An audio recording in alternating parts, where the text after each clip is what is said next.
2 ou 3 vaches laitières, un cheval de 20 ans. Après 1945, à Bénac, en Haute-Vienne, il y avait peu d'animaux dans la ferme des Pimpin. Notre père, malheureusement, il est mort très jeune. Et nous, ce qui a fait notre force, c'est qu'on était 3 frères et un peu comme les mousquetaires, quoi. Alain, Michel, Didier, 3 frères qui s'épaulent dans les bons jours et dans l'adversité, comme dans les années 60 où une race blonde d'Aquitaine du Sud-Ouest faillit faire disparaître la limousine. Ça faisait un petit peu comme dans les grandes régions aujourd'hui, personne n'y trouvait son compte. Et il y en a forcément un qui domine toujours l'autre, et la limousine était disparue de la société, donc elle n'existait même plus sur les plaques de Paris, ni rien du tout. Et c'est comme pendant la guerre, un petit peu, il y a eu des gens qui ont, un peu révolutionnaires, on va dire, ils ont dit non, stop. Dans votre famille? Oui. Et donc stop, la limousine, c'est la limousine.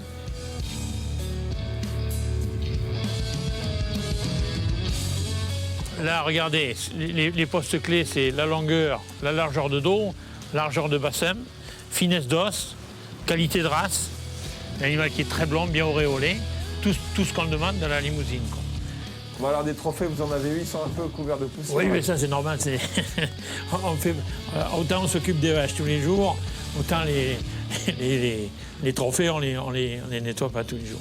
Depuis plus de 4 décennies, avec 42 prix de championnat, mâles et femelles, Pimpin est l'élevage qui a porté au plus haut sur les podiums les couleurs de la limousine.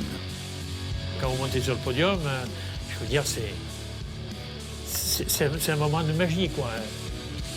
Je sais pas, vous pensez plus à toutes les galères que vous avez tous les jours. Oui, c'est un moment de magie. C'est la récompense de plusieurs années de travail. Trompeur, ciceron, prodige.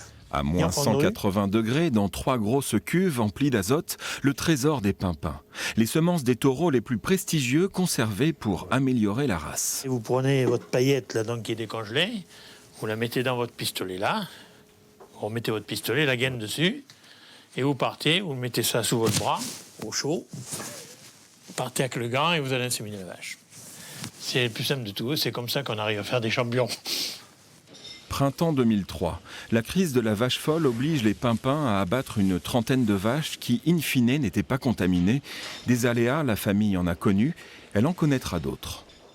Ce qui me fait le plus peur aujourd'hui, c'est quand cette viande va venir de partout, là, XY de partout, avec aucun cahier des charges, aucun contrôle racial, rien du tout. Elle va arriver, donc, bon marché sur l'étal du consommateur. Et je prie le bon Dieu tous les jours pour que le consommateur ait encore dans la tête le respect du paysan français.